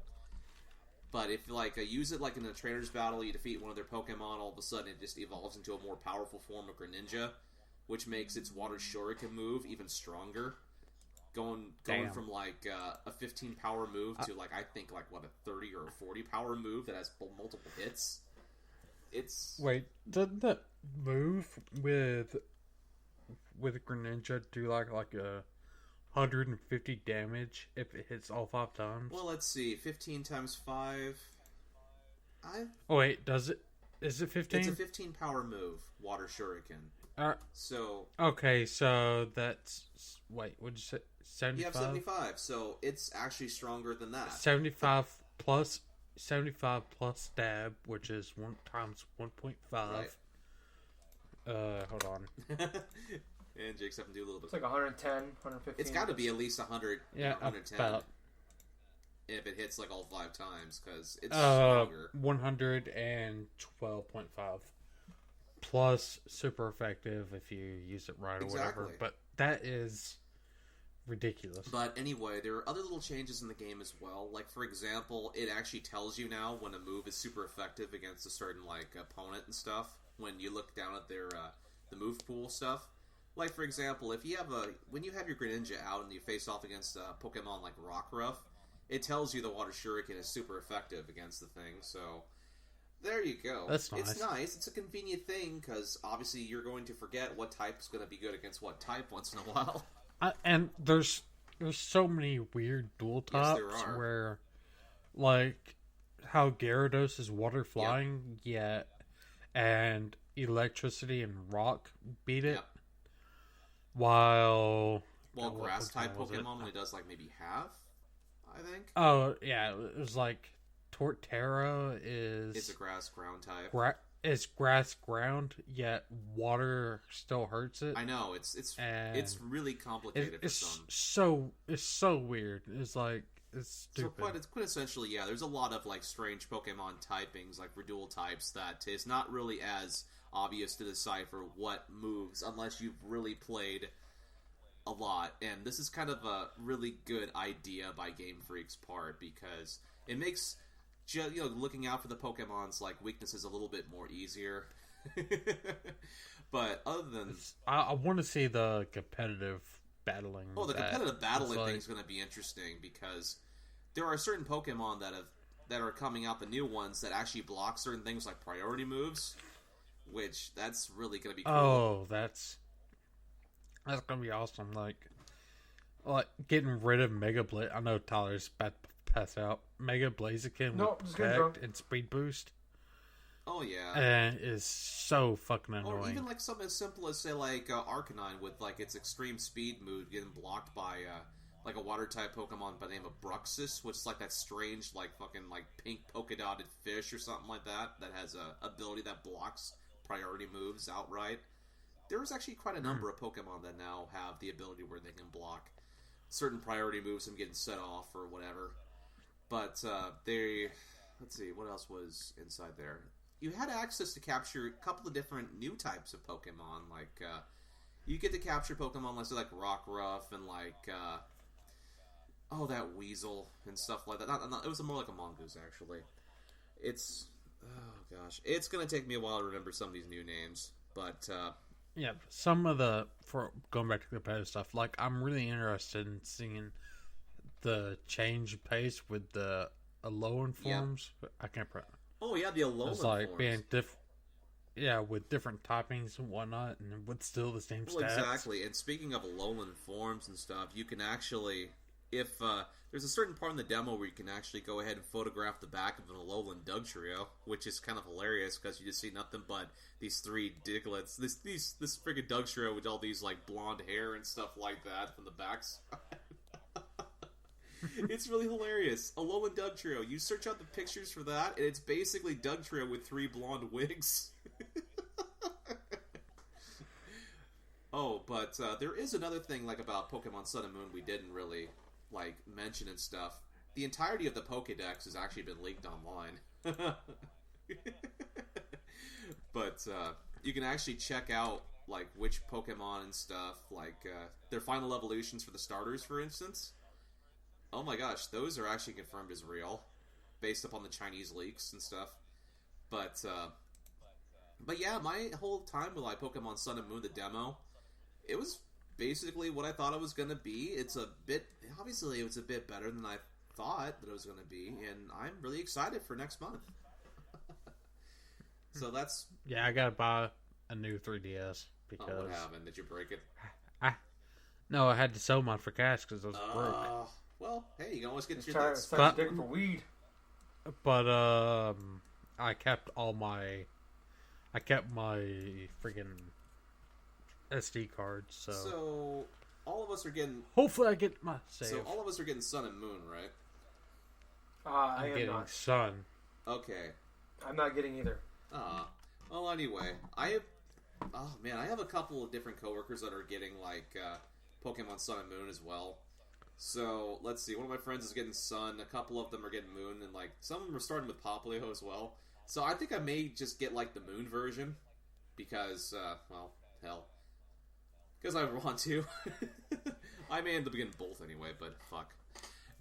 You're definitely going to be getting both, but eventually. I hope there's more. Like, my favorite strategy is Drizzle with a Swift Swim Pokemon. Oh, yeah, like Politoed. Yeah, Politoed or Kyogre, but... Yeah. Mostly Politoed. I could see Tyler is bored and drunk and tired and everything. The whole dual thing with Politoed and Ludicolo.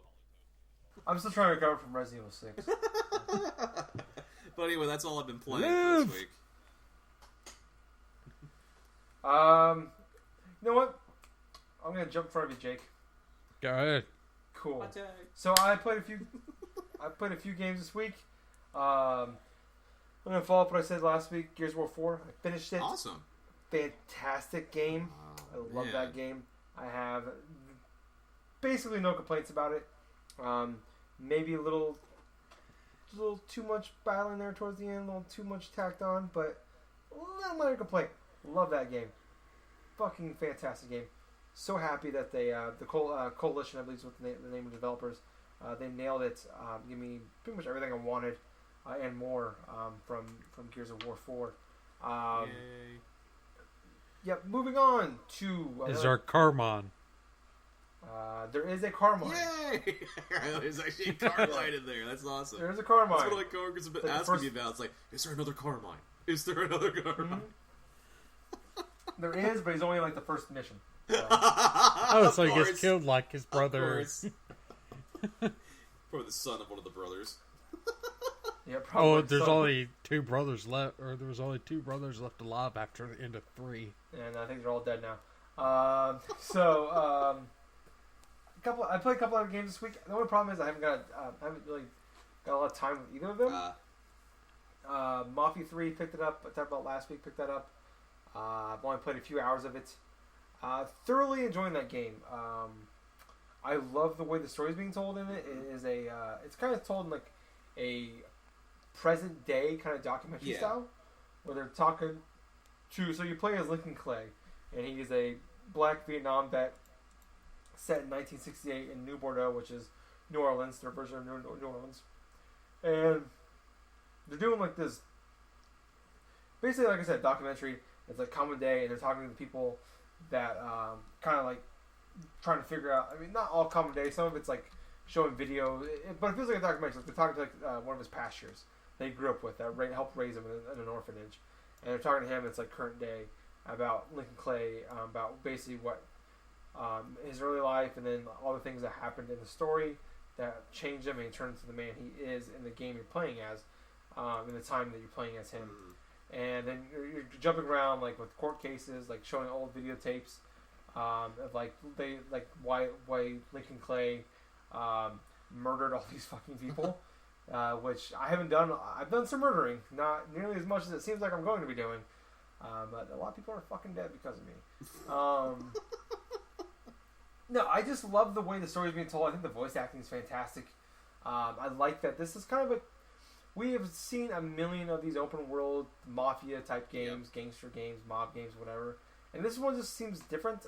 I think this is probably one of the better versions of storytelling. It's more serious. It's not like a GTA or a Saints Row. And I like those. I like Saints Row a lot. I like what GTA is. I respect what GTA is. It's kind of like Red Dead Redemption. I get that it's a great game. It's just not my game kind of thing. But I love the storytelling. I'm not so sure how much I like the open worldness of it. Because you're never really a fan of open world games. I mean, there's some out there I've liked. I like Bully. I like Saints Row 3 and 4. Alright, Saints. In my opinion, Saints Row 3 and 4 aren't really open world games. Well, they got the same. They follow the same formula. I understand that, but I would say definitely Saints Row 4 is not really an open world game. No. In traditional sense. Yeah, because you can just you can just leap. Yeah, I guess you make a good argument with 4, but I mean, there are exceptions to the rules, obviously, with most things. Yeah. But the story part of it, elements of it are really great. Fucking killing people always feels pretty good. In this game, I like it's kind of they did a good job of kind of combining like if you want to go in guns blazing, you can go in guns blazing. If you want to be a little sneaky, you can be fucking sneaky. You can go in like there's some parts where you have to like go interrogate this guy and get information. And you can go in there and you can shoot up everybody and get to that guy and just grab him and interrogate him. Or you can go and you can just like you can just maybe just go straight to him without harming anybody else, or you can sneak and take out as many guys as you can and go to him. Now I can't wait for the game to come to me even more because that sounds awesome. I think as you as a fan of this kind of world, GTA and things like that, I think you'll like this game. And I'm liking it so far. I like the characters in it. I think the biggest drawback is going to be could be the breaking point for me is the open world part of it, and how much I like that element, and how long that keeps me engaged or doesn't hinder me enough to stop playing the game. Which would be the. Is there any side stuff that appears randomly? I'm still very early on. I just basically got out of the prologue part, which is the first couple hours of the game, and I found some stuff you can do. But I mean, you can find Playboy magazines here and there. There's collectibles. You can they kind of got some Ubisoft elements to it, where you can actually go and basically tap phones and shit, and you can see all the side quests and everything in the area, all the things you can do. And, one of the things you do, basically, it seems like one of the premises of the game is this guy comes in, this guy kills basically the people that raised you, the black mob, as they're called, and he kills all of them because he doesn't like the decision that you made. He wanted you to turn on the guy that helped raise you, and you said no, so he kills him and he tries to kill you, but he fails killing you, but he kills everybody else that you hear about. So it's a revenge game. So but he's not going to just go kill that guy. He's going to destroy his entire business, basically. Yeah, he's going to go in. So the first thing you do is he basically runs a big prostitute ring. So there's a guy that runs that section. So you can go in. You're going to cause as much damage as possible. It makes this much money, $15,000. So you can go in. You're going to steal a bunch of money, and you're going to kill. You're going to these all these prostitutes that he drugs, and people just pay money to have sex with them, whatever. And you go in and you release a bunch of them, and you go and you blow up his operation. And it has a little thing in the top corner telling how much money he's earning. And you slowly, the more damage you cause, the more people you release or whatever. It triples down. So kind of you have to cause damage, or you don't cause. Not that much damage, but you just put you kill his men. You find money laying around in the area. You take that. You releasing prostitutes knocks down the money $1,000 or whatever a piece. That definitely sounds like fucking Saints Row. Yeah, so I'm sure with all the infinite rocket launchers and shit, just blowing shit randomly. But once you get down to 0, it kind of brings out the head guy of that area, and then you go in and do a big mission, and you kill the people in there, and then eventually you kill him, and you take it over. It's kind of a tried and true method of the open world games in that sense, but no, I like the story a lot, and I'm gonna keep playing it. Obviously, that might be another game I played a lot during Extra Life, depending on how far I get into that between now and then. I got Battlefield 1 I'm playing. I've only played the first couple chapters of the story. Jake and I played a couple games online before the show. Yeah, I'm kind of disappointed with that game mode. Yeah, I played I only played the first 2 chapters, like I said, of the campaign, and I don't like you. Not a big fan of the fact that it's just separate stories. It's 5 different stories, and each story has 4 chapters, and it seems like each one kind of takes place as a different gameplay type. The one I'm playing through right now, you're the tank. You're playing mostly in the tank. It's a giant escort mission. Yeah, and I'm not a big fan of that. So I'm gonna keep playing it. I've only played, like I said, the first 2 chapters, which is maybe 45 minutes or so of that, and see. Hopefully it picks up from there. But the game's gorgeous, and I can see that. Played a couple games online. I can see why people love that game. I've talked. For me, I can differentiate between I don't like this game, but I can see why people love this game. And with this online mode, playing that. I could online, that stuff not so much for me, but I can see why people love that online mode. It seemed pretty cool. Jake pissed me off pretty good though when he told me that we get to play as pigeons in an online mode. I find out that you don't get to play as pigeons. You just write notes and then you make a pigeon go fly. So it went from being my number 1 game of 2016 to this game sucks. I don't know what to play anymore. I mean, all right. in the campaign, there's this mission where, you basically, like, in order to save a group of people, you have to send a carrier pigeon. But you play as the carrier pigeon. Okay. It's awful. Oh yeah, the controls are freaking the worst. You kept flying into things and just like skate off of them, like grind it off of them, like it's a skateboard game. But what the hell's wrong with that pigeon? It's like I forgot what the game mode's called. Doesn't it was matter. like It's like pigeon something. It was basically capture the flag with pigeons. It's all pigeon. Yeah, Man. it was capture the flag, but the flag is a pigeon, and you have to hold it for a certain amount of time, and then you release the it. Pigeon Man. Yeah, and then it drops an artillery strike on everybody. Yeah, or enemies, but the enemies. Yeah, I was deeply saddened. Yeah, but like I said, the game looks absolutely stunning. Especially that opening prologue part you played. Wow, the game, like there's a part where they drop a bomb and a big explosion. The fire looked real. It didn't look like it was a game. It looked real. So yeah, I'm gonna keep playing it. I'll talk more about it next week. I'm also playing on. I just got this Battlefield 1. I ran through Redbox, so I'm just gonna basically my plan is to play through the campaign, send it back as soon as possible. And then next week, I'm hoping to do the same with Titanfall 2, the campaign. Oh, really? So you're going to be playing Titanfall 2? Yeah, I've talked about it several times before. I like the campaigns of a lot of these games. Mm-hmm. Don't care about the online part of it. And everything I've seen from the campaign for Titanfall 2 looks pretty sweet. They just released a new trailer a couple days ago, and that looked even better. Makes me more excited for that game. So yeah, I'll probably talk about it next week. Depends. It comes out next Friday, and we usually record on a Friday night, sometimes Saturday night. So it depends. I might talk about it next week. Might be the following week. Yeah, that's pretty much what I've been playing. It's kind of a hodgepodge of different things. Haven't got to stick my teeth into one thing. Hopefully next week I'll have more to say about these games I've been playing. But Jake, what about you, buddy? Everyone knows I've been playing more Minecraft and whatnot, trying to get money to live. Yesterday, what? It's a vital thing. It's definitely a vital thing. So yesterday, after I got paid and got off work, I planned on coming home, but apparently just driving, accidentally got on the interstate.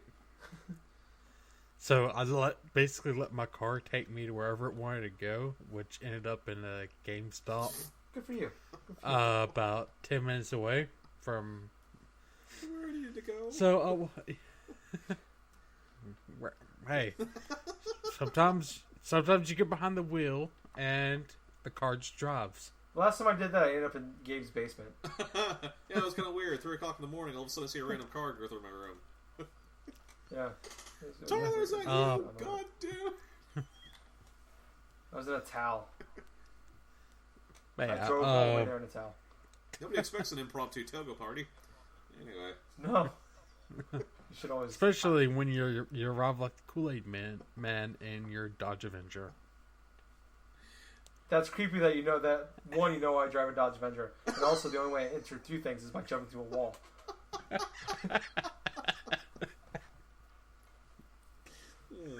But yeah, I had to sell my Xbox One about 2 months ago for cash.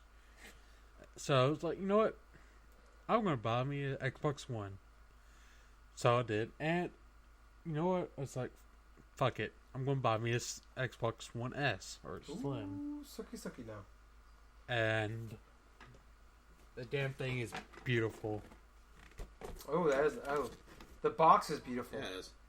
It's nice. That's Jake, you have a lovely looking box. Yes, the box is beautiful. I can't lift up the console because it's currently on. And I think there's and Battlefield 1's inside. Shit.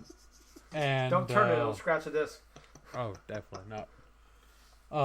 So it's like, you know what? Battlefield 1 came out, and I was going to get the Gears of War Blue Xbox One S, but that didn't come out till November 1st, which is very weird. Yeah, you could buy the $450 version of it right now. That's red. It's so beautiful looking, man. I almost want to buy it. It is a nice Xbox. It is a nice console, but that's still an extra $150 more than I want to pay. And especially since the only thing it comes with is a different color scheme and extra 500 gig. And Tyler's showing me his pink and black controller. Pink and black. Xbox One controller. It's a gradient. It's my Bret Hart controller. But yeah, I bought the. It's like I asked guys like what bundles he had, and it's like he said Battlefield 1, Minecraft, or Gears of War. It was like my original intention was to buy the Halo Master Chief Collection, Halo 5 bundle, because I didn't have Halo 5 anymore, and I know a lot of my friends still play it. I was like, you know what? Fuck, I already have Minecraft. I was like, I guess I'll get the game that just came out today. And yeah, now I have Battlefield 1, but actually had no intention of buying the game. Oh, there you go. So I might sell it in a few days. Yeah, for trade. Because probably, what, $40? You probably get $30 for it. Yeah. I know a lot of people were pissed off that they bought Gears of War, and like 2 weeks later they were only getting like $20 for it. Because everybody gets it. Probably. But yeah, so I'm enjoying a little bit. I haven't got a chance to play it that much. Like you said earlier, me and you played a little. That's all I really played of it so far, and besides the beta. And I feel like unlike traditional Battlefield games, like I want to say Battlefield 2 all the way to 4, the sniping in Battlefield 1 feels like it's ridiculous stupid. Like, it's for some reason 10 times harder to do. Which I get, era of guns and whatnot. Like, they want to make it as some realistic as possible, but their other weapons in the game are stupidly inaccurate. But that's all I've been playing, and I hope to delve into more games in the future. Right. In a month when you join us again. In a month when I join us again, because I get kicked off every 2 episodes I'm on. Yep. Usually because you leave chats and don't tell anybody you leave chats. I only did that once. Well, that once matters, man. So, I was angry, and I said I was sorry. No, you didn't. About the sleep. I did. Not to us. Oh, it's in chat. Oh, it's in the chat? I'm going to look at the chat now. I'll go back and look. No, I won't. It's too much work. Yeah, it's only a 5-day chat. Yeah. I don't want to do that. Which is funny because I started that chat 2 weeks ago and people just started chatting with it. Yeah, happens. But yeah, you know what? We're going a little long this week, so we're gonna go ahead and skip. Ooh, I've been drinking too much. Buddy. I've only been drinking We're gonna skip Lou. We're gonna skip away. We are gonna. Man, give me a second. We are going to skip retro game of the week. Holy shit! I am drunker than I thought I was. I thought I was doing good. I'm not laughing at that. I'm laughing at I was looking at his camera.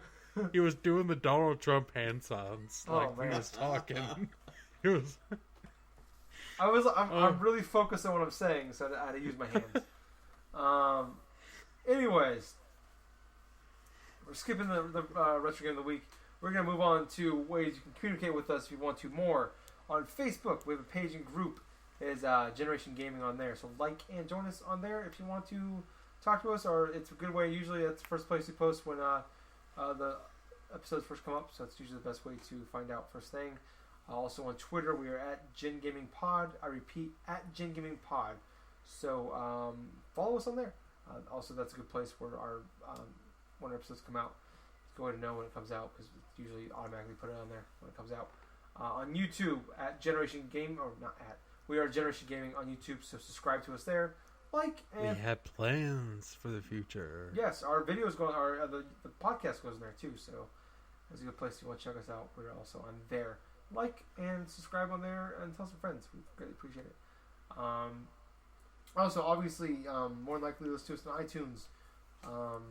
Give us a 5-star review. Let us know what you think. That helps us get more eyeballs on the show. More people can see the show when we get more reviews and listeners. So that's always good. It's a win-win for us. So we greatly appreciate some 5-star reviews and Forest Find as well. And tell us your friends. We greatly appreciate it. Also, Twitch. We're GenGaming Podcast on there.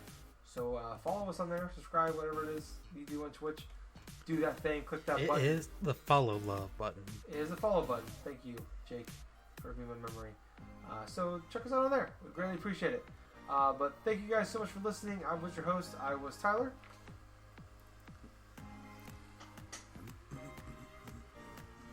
I was waiting for Jake. But I have been the Jack of Hearts. And he's been Diarrhea Man. Okay. Nah, I've been Jake. GG, everyone. Bye. There we go. Guys, I want to say something quick before we end the show. #fuck Nintendo.